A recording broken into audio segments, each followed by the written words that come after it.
Pendidikanmu apa? Hukum, Pak. Wah, ora bisa ditampa ning kene. Alasanipun, Pak.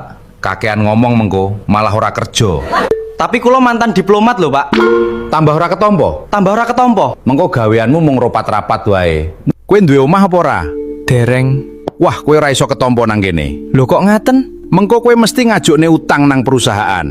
Ah, mboten kok. Sakjanipun tiang sepuh kula niku sampun sugih. Yo malah ora ketampa. Lho kok ngaten? Mengko kowe kerja mung nggo hiburan, nongkrong-nongkrong ae.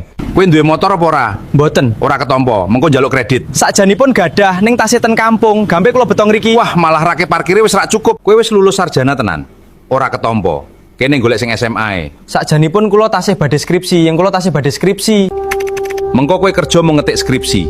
Yen wis lulus mesti golek kerja ning perusahaan liya. Lho kados pundi to? Kowe seneng guyon apa ora?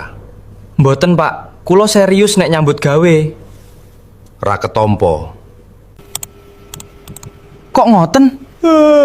Engko kanca-kancamu lan anak buahmu padha stres.